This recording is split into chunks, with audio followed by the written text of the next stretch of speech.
700, حضرت علی رضی اللہ تعالیٰ عنہ 586 اور حضرت عمر فاروق رضی اللہ تعالیٰ عنہ 540، ایک کم 40۔ یہ 4 صحابہ ہیں جنہیں 1000 سے کم اور 500 سے زیادہ جو ہے وہ حدیث یاد ہے۔ پھر اس کے بعد تیسرا طبقہ آتا ہے صحابہ کا مقلین، وہ صحابہ اکرام جن کی روایت سے 500 سے کم ہے مگر 40 یا اس سے زائد ہے۔ ایسے 60 صحابہ اکرام کا تذکرۃ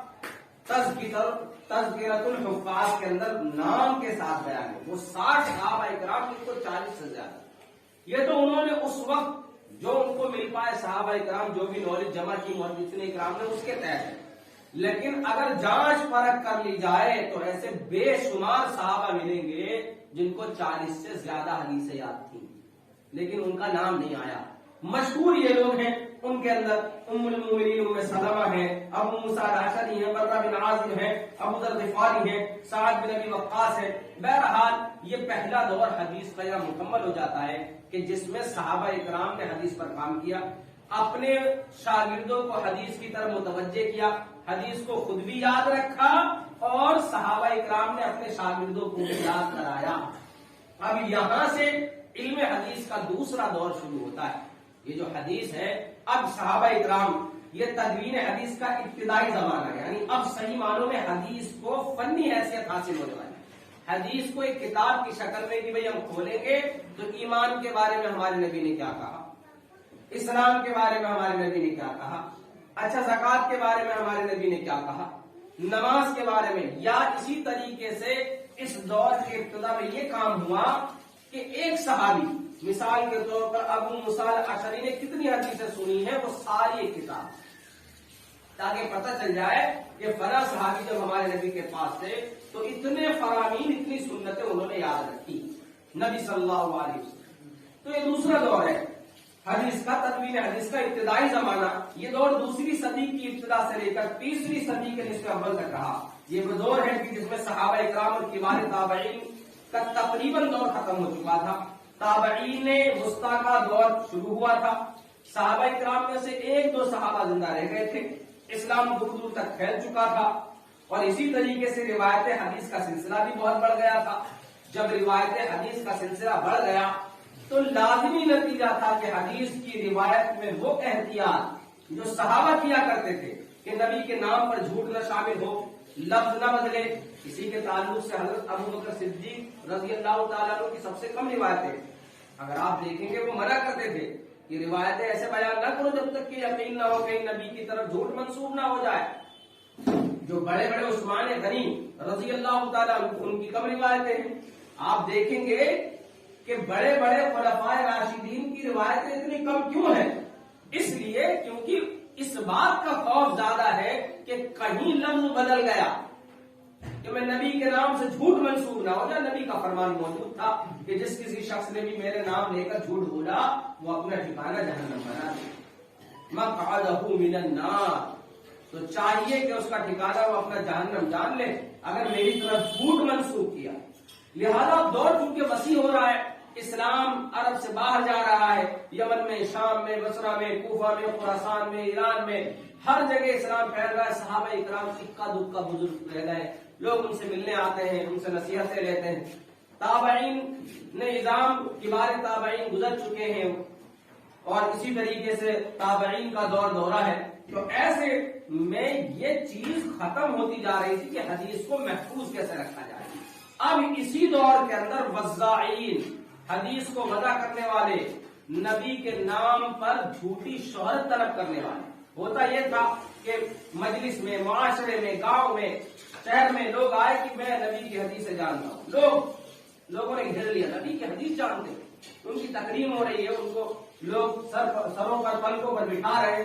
اب وہ جو انہوں نے بیان کیا پتہ نہیں صحیح ہے نہیں، اور وہ دور بھی نہیں تھا۔ دیکھیے تو اس طریقے سے جو ہے لازمی نتیجہ یہ ہوا کہ حدیث کی روایت میں اب وہ احتیاط باقی نہیں رہا۔ مبتدعین اور وضاعین، وضع کرنے والے اور بدعت کرنے والوں کی جماعت بھی پیدا ہو گئی۔ وضع حدیث کے فتنے نے بہت چھوٹی سی حدیثیں، بہت جھوٹی حدیثیں لوگوں کے اندر رائج کر دی۔ اب یہ خطرہ پیدا ہو چکا کہ حدیثیں صحیح جو ہیں کہیں گم نہ ہو جائیں، اس کے لیے احادیث نبویہ کو جمع کیا جانا چاہیے۔ تو اس صورت میں جب یہ فکر پیدا ہوئی تو کتابوں میں حدیث سند کے ساتھ جمع کی جائے، اس ضرورت کو محسوس کیا۔ بنی امیہ کے خلیفہ راشد عمر بن عبد العزیز نے تمام ملک میں یہ اعلان کروا دیا کہ دیکھو اللہ کے رسول صلی اللہ علیہ وسلم کے فرمان جن کو بھی یاد ہو اس کو لے آؤ اور اس کو قلم بند کرو، یہ ضروری ہے۔ اب کیونکہ عمر بن عبد العزیز کا خلیفہ کا حکم تھا تو لہذا جتنی علمی جستجو لوگ رکھتے تھے، جو بھی فکر رکھتے تھے اسلام کی، جنہوں نے اپنا اوڑھنا بچھونا جناب محمد رسول اللہ صلی اللہ علیہ وسلم کے فرامین کو بنا لیا تھا، کہہ سکتے ہیں جو مدارس اسلامیہ کو چاہتے تھے انہوں نے اس کو اپنا منبع جان بنا لیا۔ پھر کیا تھا؟ سب سے پہلے حضرت ابو بکر بن حزم نے احادیث کا مجموعہ تیار کر لیا، جیسے ہی اعلان ہوا انہوں نے فوراً یہ مجموعہ تیار کر لیا، اور یہ مجموعہ امام نووی نے سب سے پہلے مغازی کی حدیثیں جمع کی، بڑی محنت کی، مدینہ منورہ میں ایک ایک انصاری کے گھر جا کر اللہ کے رسول کے اقوال احوال پوچھتے اور قلم بند کرتے۔ انہوں نے جو حدیثیں جمع کی ان حدیثوں کے دفتروں کی تعداد اتنی تھی کہ وہ اونٹ پر لادی جا سکتی تھی، اتنی حدیثیں انہوں نے مدینہ میں گھر گھر جا کے انصاریوں سے پوچھ پوچھ کر حدیثوں کو قلم بند کر دیا۔ پھر اس کے بعد دوسرے نمبر پر تھے امام عامر بن شراحیل الکوفی، ابو عمر امام شعبی کے نام سے مشہور ہیں یہ، انہوں نے بھی وہی کام کیا۔ خلیفہ نے جب کہا حدیث جمع کرو، انہوں نے بھی حدیث کو کی ایک کتاب ترتیب ابواب کے ساتھ لکھی، علامہ التابعین کے نام سے مشہور ہوئے اور قوت حافظہ میں شہرت رکھتے تھے۔ فرمان جاری کرنے کے بعد اگرچہ خلیفہ زندہ نہیں رہے لیکن اہل علم کو ایک موضوع دے گئے تھے، ایک فکر دے گئے تھے، ان کا یہ حکم اہل علم کے دماغوں میں بیٹھ گئے، یہ کام کتنا اہم ہے، کتنا ضروری ہے۔ لہذا اہل علم چونکہ اس کی شروعات کر چکے تھے، حدیث جمع کرنے کی جانب سے اطراف ملک میں محدثین اکرام احادیث نبویہ کو کتابوں میں قلم بند کرنے لگے۔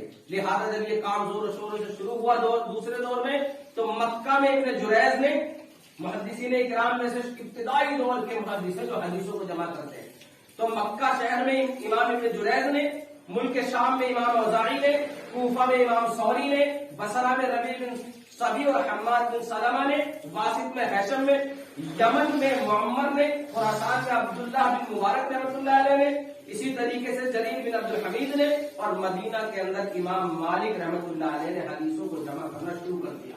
یہ اسی دور کی بات ہے۔ یہ کون سے دور کی؟ 93 ہجری کی، ابھی 100 سال پورے نہیں ہوئے تھے۔ ایک دو صحابہ رہ گئے، بزرگ ہیں، لوگ جاتے ملنے ادباً کہ بھائی برکت حاصل کر لیں، نبی کے بارے میں کچھ پوچھ لیں۔ اب یہ حدیثوں کا کام دوسرے دور میں شروع ہو گیا ہے، سارے صحابہ بھی ختم ہیں، حدیثیں اب جمع کی جا رہی ہیں، بڑے بڑے صحابیوں کے شاگرد اس کام میں لگ گئے کہ اس کام کو ضائع نہیں ہونا چاہیے۔ لہذا ان کا پہلا مقصد کیا تھا؟ جس نے بھی نبی کا نام لے کر کوئی بھی بات بیان کی اس کو لکھ لیا، جس نے بھی نبی کا نام لے کر کوئی بھی بات بیان کی اس کو لکھ لیا۔ اسی لیے اتنا لکھا انہوں نے، اتنا لکھا کہ دفتر کے دفتر ہو گئے۔ یہ جتنے بھی نام میں نے ابھی 6-7 لیے ہیں، اگر ان کی کتابیں دیکھ لی جائیں تو پورے پورے کمرے بھر جائیں حدیث کی کتابیں، بغیر سوچے سمجھے، کیونکہ مقصد صرف دیکھتا کہ نبی کی کوئی بھی حدیث ضائع نہیں ہونی چاہیے۔ اس میں فائدہ کن لوگوں نے اٹھایا؟ وہ جو وزاعین ہیں، جنہوں نے جھوٹی شہرت حاصل کرنی تھی، جنہوں نے اپنا نام چمکوانا تھا کہ ہمارا بھی نام ہو، وہ لوگ جو بدعت پھیلانے والے تھے کہ بھئی یہ بھی کام ہے، یہ بھی نبی نے فرمایا، یہ بھی نبی نے فرمایا، انہوں نے صرف لکھ لیا فلاں نے یہ کہا نبی کے نام سے، یہ اس جگہ پر کہا، اور یوں وقت تھا اور اتنے وقت میں جب یہ چیز جمع کر لی گئی۔ اسی طرح دیگر محدثین اکرام جو ہیں وہ بھی حدیث کے مجموعے تیار کرنے لگے۔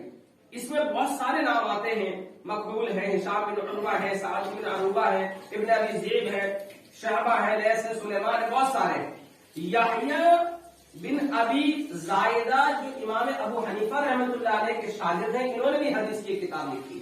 اسی طریقے سے امام ابو یوسف نے کتاب الاثار اور کتاب جو ہے مقارص تیار کی۔ اسی طریقے سے امام محمد نے کتاب الحج لکھی۔ یہ سارے امام ابو حنیفہ رحمۃ اللہ علیہ کے اس دور کے شاگردوں میں سے۔ پھر اس کے بعد جو ہے